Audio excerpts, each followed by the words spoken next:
Fala pessoal, beleza? Bem-vindos a mais um aulão em HB. Hoje a gente vai falar sobre segundo reinado parte 2, né, ou a última parte, né, parte final do segundo reinado.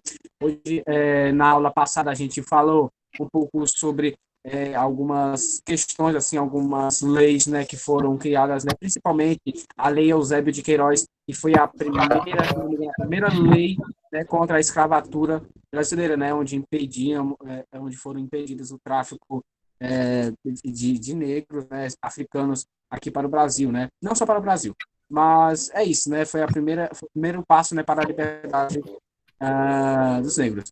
Mas bem, galera, como sempre, esse projeto ele foi uma ideologia do Grêmio Estudantil, né, da GWA, e nós temos o nosso professor, né, o nosso outro representante aqui, o professor Alan John, né, que vai estar nos ajudando nesse aulão NHB, né? Então é isso aí, agora sem mais delongas, com ele aí, eu vou deixar para Alan John. Beleza, moçada? Então seja bem-vindo a mais uma aula de História. Vamos na parte 2 de Segundo Reinado.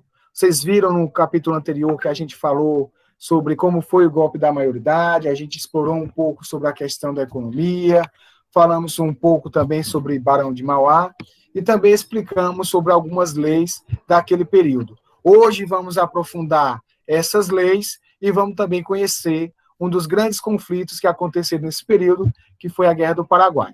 Então, lembrando que o Segundo Reinado, ele inicia-se por volta de 1840, que é o golpe da maioridade, e finda-se, então, no ano de 1889, que seria o ano da chamada Proclamação da República Brasileira. E... Pedro Henrique? Então, vamos lá. Vamos lá. Então, pessoal, Guerra do Paraguai. Por incrível que pareça, no século XIX, nós tínhamos dentro da América do Sul um país que estava em constante crescimento, que seria o Paraguai. Esse Paraguai, ele era uma nação republicana que tinha um governante preocupado com seu povo e, naturalmente, estava preocupado em modernizar a sua estrutura, diferente das outras nações americanas. Argentina, Brasil e outros países vizinhos como Chile, Equador, eles percebiam dentro do Paraguai uma nação que progredia rapidamente, tinha tudo para ser uma grande potência regional, mas existia um grande problema. Aquela nação estava no meio das outras, ela não tinha saída para o mar. E era justamente isso o principal objetivo do seu, entre aspas, líder e ditador, alguns apontam ele como ditador, Solano Lopes. Lopes pensou, para mim crescer rapidamente, para mim desenvolver a economia da minha nação, eu tenho que ter uma saída para o mar. E para ele ter uma saída para o mar, ele deveria, naturalmente, entrar em territórios de seus vizinhos, Brasil, Argentina, e isso, naturalmente, iria causar graves e sérios riscos para a sua autonomia. Além do mais, outra nação estava muito preocupada com o crescimento do Paraguai, que seria a Inglaterra, já que o Paraguai poderia ser autônoma e, naturalmente, não seria mais presa a nenhum tipo de metrópole europeia. Então, vamos conhecer um pouco detalhes sobre essa Guerra do Paraguai. Pronto. Então, pensando numa saída para o mar, o Paraguai inicialmente começa uma grande tentativa de expansão territorial e anexação de regiões limítrofes aos rios que compõem a tão sonhada Bacia do Prata. E, naturalmente, essa atividade militar desenvolvida pelos paraguaios vai chamar a atenção de Argentina, Uruguai e Brasil, que cria, então, um grupo chamado de Aliança. Esse grupo, formado por 3 países, juntamente e apoiados pela Inglaterra, começa uma grande batalha contra esse crescimento e contra as ambições de Solano Lopes. Vários conflitos ocorreram. E, naturalmente, 3 contra 1. Naturalmente, esses 3 terão um privilégio maior devido também à força de seus exércitos, o financiamento inglês e também o poderio de suas armas. A Tríplice Aliança, então, vai colocar fim a todo o projeto hegemônico do Paraguai.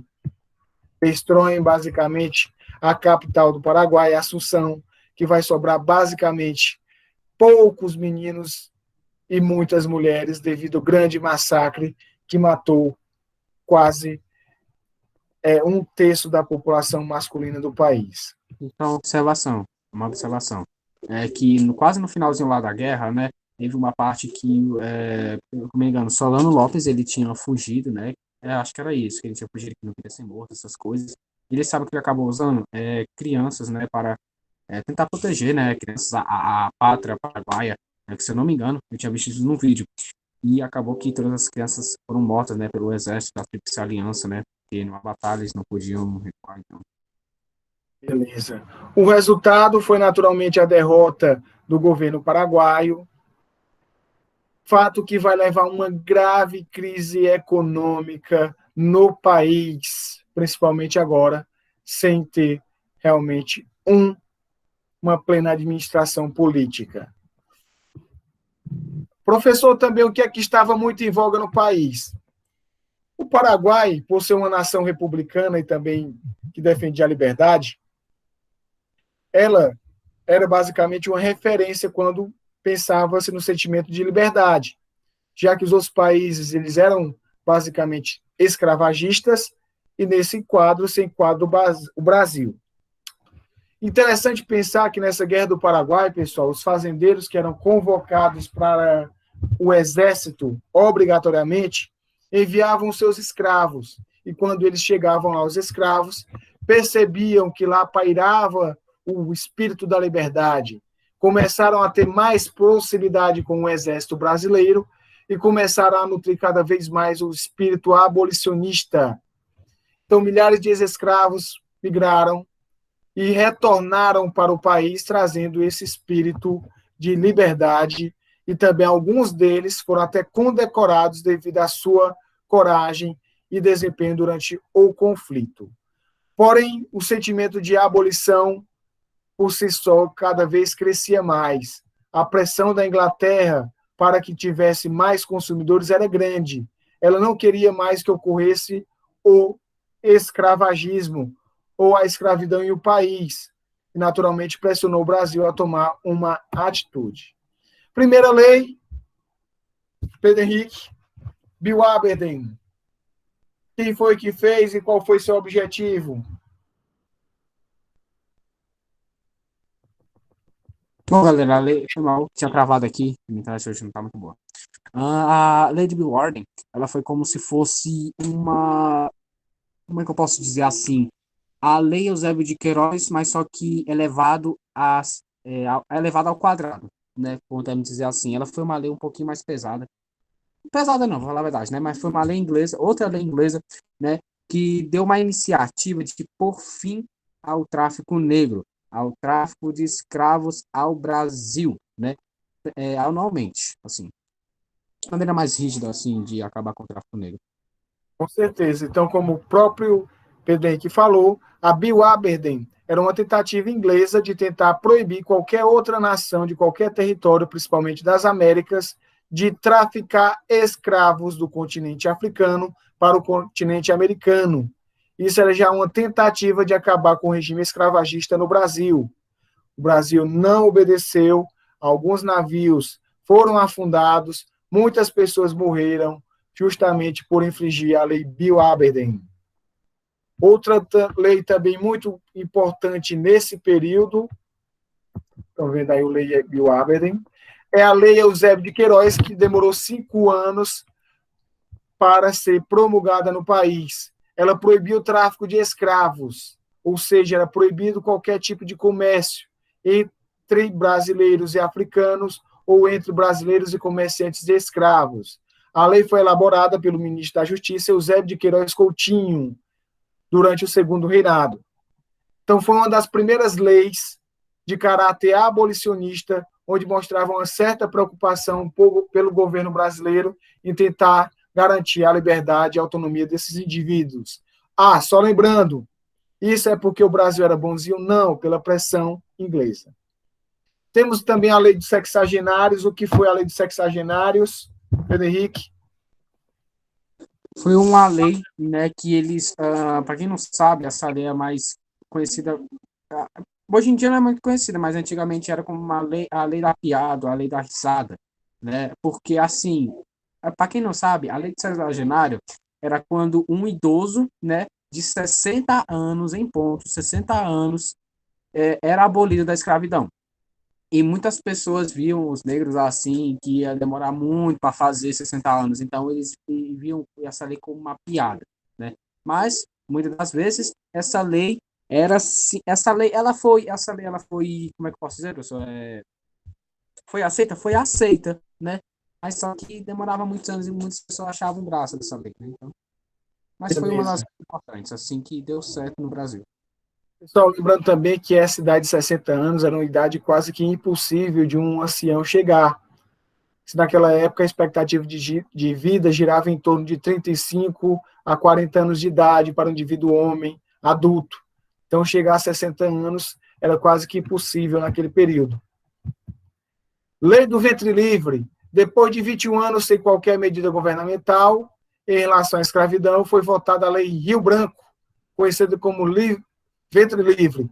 Pessoal, essa lei é muito interessante porque ela vai, de alguma forma, trazer realmente, na prática, o que seria uma libertação gradual dos negros. Por quê, professor? Porque ela considerava livre para todos os filhos de escravos nascidos a partir daquela data e pretendia estabelecer um estágio evolutivo entre o trabalho escravo e o regime de trabalho, ou seja, o indivíduo que nasceu escravo, que nasceu filho de uma escrava, ele seria livre.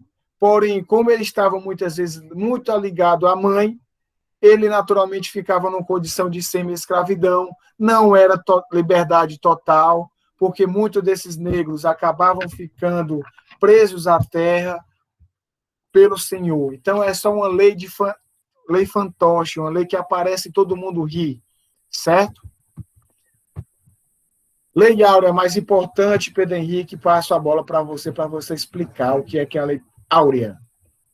Vamos lá, vamos agora para a lei que eu chamo de Lei da Felicidade, né? A lei, graças a Deus, que foi uma lei, como diz aí, a Lei 3.356, de 13 de maio de 1888.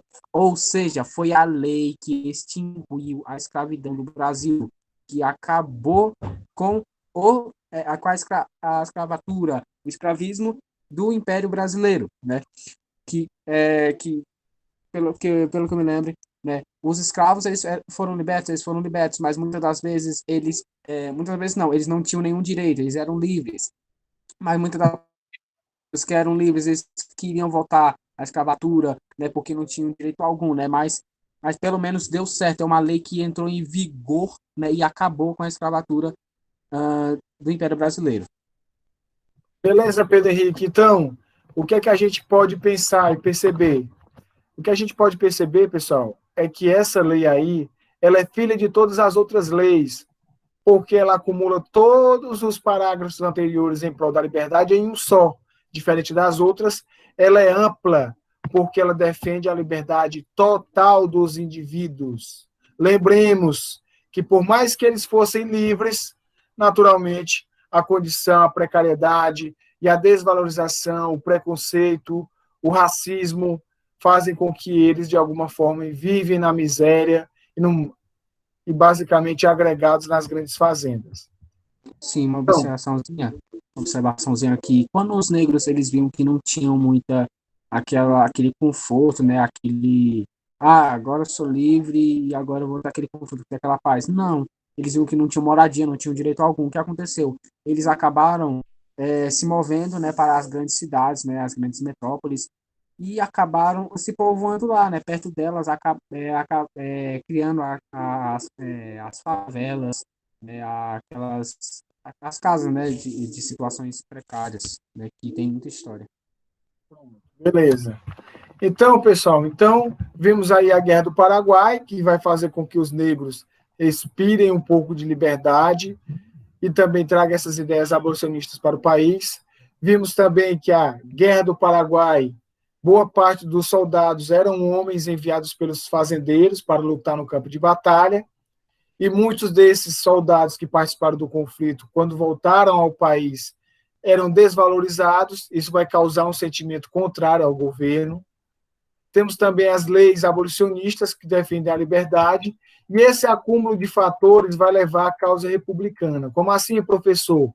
Existe por trás de toda a revolução, de todo o conflito, de toda mudança brusca em uma comunidade, em um país, uma mente pensante, uma mente intelectual. E são justamente esses intelectuais que vão trazer a ideia da república para o país, explicar sobre uma coisa que ninguém sabia o que era ou tinha experimentado. Então, essa intelectualidade vai para o chão, vai pisar no mato, mas ele vai de casa em casa mostrar que é importante tomar uma atitude e derrubar o regime imperial. Com a falta de, assim, como eu disse para vocês, antes, muitos livros de leitura, né? Mas muitos dos fazendeiros, eles não assim recebiam os negros, né? Mas sim eles obrigavam os negros a voltarem, porque muitos dos fazendeiros eles viram que suas plantações, né, principalmente de café, que era uma economia muito forte, né? Eles viram que tinha que fazer alguma coisa, né? Então eu vou fazer o quê? Eu não vou querer que essa lei do vento livre entre em vigor aqui na minha fazenda. Eu vou continuar com esses negros e pronto. Muitos fazendeiros eram isso, né? Porque eles acabaram perdendo muita verba por causa da abolição, né? Então isso acabou dando um pouco de desgaste, né? Aí depois veio aquele golpe republicano, né? Que a gente vai falar mais para frente, né? Na próxima aula, né? Mas é isso aí. Então, pessoal, como vocês podem perceber, como o próprio Pedro Henrique explicou de maneira excelente, existe sim uma elite intelectual que pensa, formada na Europa, e é na Europa que vão trazer as sementes da causa republicana. Quem são eles, professor? Os filhos dos cafeicultores. E os cafeicultores estavam de olho em quê? Na boutique dela. Desculpa a expressão, mas estavam preocupados em tentar entrar no governo. E para entrarem no governo, deveriam derrubar o imperador. E quem vai ajudar a defender, a derrubar o imperador? Seus filhos. Então, a intelectualidade, filho de cafeicultores, trazem a ideia de republicana, de república, onde o povo vai escolher os seus representantes. Depois vem os cafeicultores que vão financiar essa elite intelectual, a difusão do sentimento republicano. Depois vem o exército para evitar conflito entre o governante e o povo. E a igreja. Mas, professor, igreja, o que diabo é que a igreja tem a ver com a causa republicana? Será que teve algum padre que participou desse conflito? Pessoal, a igreja católica estava com raiva de Dom Pedro II, porque o Dom Pedro II estava trazendo para o Brasil e se envolvendo no Brasil com a maçonaria, que a igreja católica, na época, criticava com unhas e dentes. Eles Então, não aceitavam a maçonaria, eles não aceitavam o casamento de maçons. justamente.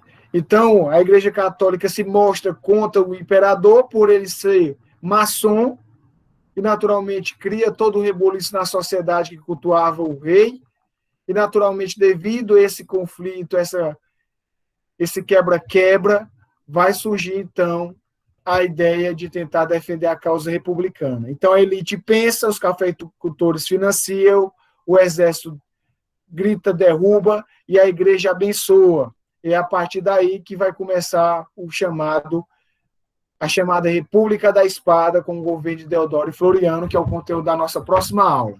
Beleza, pessoal? Então, vamos para as nossas falas finais aqui com você, lembrando que todo esse material estará disponível em breve lá no grupão da ONHB e também no YouTube da escola. Pedro Henrique, suas palavras finais. Bom, galera, só queria agradecer, né? Desculpa pelo barulho do fundo, mas eu só queria agradecer, né, por você ter visto esse vídeo. Você tem um ótimo dia, uma ótima tarde, uma ótima noite, como eu sempre falo, né? E que, dependendo do seu horário que você estiver vendo esse vídeo, tá? E, galera, assim, todo o conteúdo que nós estamos passando aqui para vocês é com carinho, tá? Porque a gente sabe que a ONHB Não é fácil, mas também não é difícil, mas isso não quer dizer que nunca é demais estudar, né? Porque estudar é sempre bom e não é pouco. Né? Mas é isso aí, galera. Que vocês aproveitem o material que nós estamos entregando para vocês, tá? E assim, galera, esse material aqui é só um resuminho para vocês entenderem, tá? Se vocês quiserem dar uma pesquisada mais uma aprofundada maior no segundo reinado, vocês podem dar uma aprofundada maior. Se vocês quiserem estudar o conteúdo mais à frente que nós, vocês podem estudar o conteúdo mais à frente que nós, que, como eu disse, estudar nunca é demais, beleza?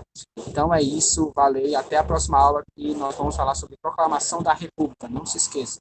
Tem uma estudada que vai ser show, beleza? É isso aí. Então, beleza, pessoal, tudo de bom. Aproveitem aí esse material. Eventuais dúvidas, coloque aí nos comentários ou entre em contato com um de nós dois, que a gente estará sempre à disposição de vocês. Então, não havendo mais, pessoal, próxima aula nos encontramos com o conteúdo de República da Espada. Até breve e tchau. Tchau.